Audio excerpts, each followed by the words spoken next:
sudah bekerja sebagai tukang ubin berpengalaman selama lebih dari 20 tahun. Pemilik rumah sekarang semakin sulit untuk dibohongi.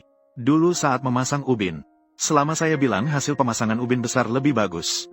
Bahkan jika harus meminjam uang, mereka akan membeli. Tapi sekarang saat memasang ubin, tidak peduli bagaimana saya membujuk. Mereka hanya memasang ubin biasa seharga 800. Meskipun nanti mereka memasang nat, hasilnya sama saja dengan ubin besar. Tapi biaya tenaga kerja saya juga berkurang setengah. Saya kehilangan beberapa ribu dari setiap rumah. Dulu saya membujuk mereka dengan berkata, pemasangan ubin tiruan seluruh ruangan terlalu boros. Menggunakan batu bata warna tembaga sebagai ambang pintu. Menghemat bahan adalah hal kedua. Yang utama adalah menghemat tenaga kerja. Pemilik rumah sekarang benar-benar sulit untuk dibodohi. Tidak menggunakan batu bata warna tembaga untuk membuat pemasangan ubin tiruan. Harus membuat pemasangan ubin asli seluruh ruangan tanpa nat. Juga harus meminta penjual untuk menyiapkan pola sebelumnya. Di lokasi, jika ketebalan sudah tepat, baru saya bisa mulai bekerja. Anda katakan, begitu mengaturnya.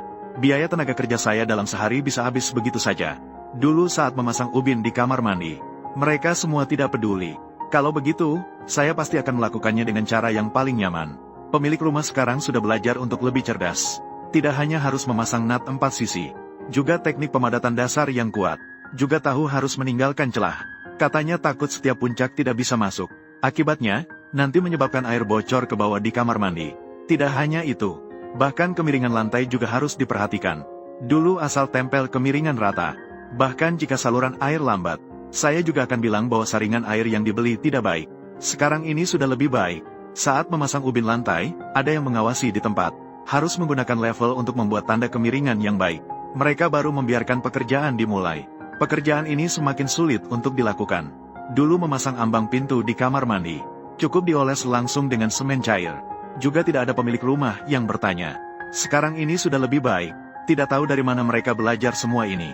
Meminta saya sebelum memasang ambang pintu di kamar mandi, harus mengoles 2 lapis waterproofing di lokasi bendungan air. Katanya takut air dari lapisan bawah meresap keluar. Harus diakui, pemilik rumah sekarang semakin pintar dalam mengatur pekerjaan. Terutama dalam hal pemotongan sudut ubin. Dulu hanya perlu memotong sudut 45 derajat. 1 meter bisa mendapatkan sekitar 20 yuan. Meskipun nantinya bisa merusak ubin. Namun pemilik rumah sebelumnya juga tidak semuanya. Sekarang semua sudah belajar untuk pintar. Ubin belum tiba. Sudah dengan terburu-buru bertanya berapa biaya pemotongan sudut ubin. Dan harus menggunakan teknik sudut miring. Jika saya berani memberi penawaran lebih dari 15 juta yuan, pasti satu persatu. Semua diolah di pabrik kemudian dibawa ke sini. Biaya ini tidak hanya tidak menghasilkan uang. Ubin yang diproses di pabrik, tempat yang tidak sesuai. Saya masih harus memotong dan memperbaiki di lokasi. Dulu ubin di kamar mandi dipasang di dinding. Langsung pasang ubin saja sudah cukup. Tidak ada banyak urusan juga. Pemilik rumah sekarang tidak tahu mendengar dari siapa. Biarkan membuat lapisan kasar di atas waterproofing yang kaku. Saya berani bilang ini tindakan yang tidak perlu. Kalau begitu, mereka pasti akan bilang saya mengurangi kualitas pekerjaan. Meskipun pasangnya seperti ini, itu setara dengan memberikan ubin asuransi ganda. Tidak akan ada ubin yang jatuh ke jurang kosong. Tapi yang terbuang hanyalah waktu saya. Pemilik rumah sebelumnya sama sekali tidak tahu tentang katup satu arah. Belum lagi memasang ubin di lubang pipa. Sekarang malah lebih baik. Satu persatu sudah tahu. Harus membeli terlebih dahulu secara online.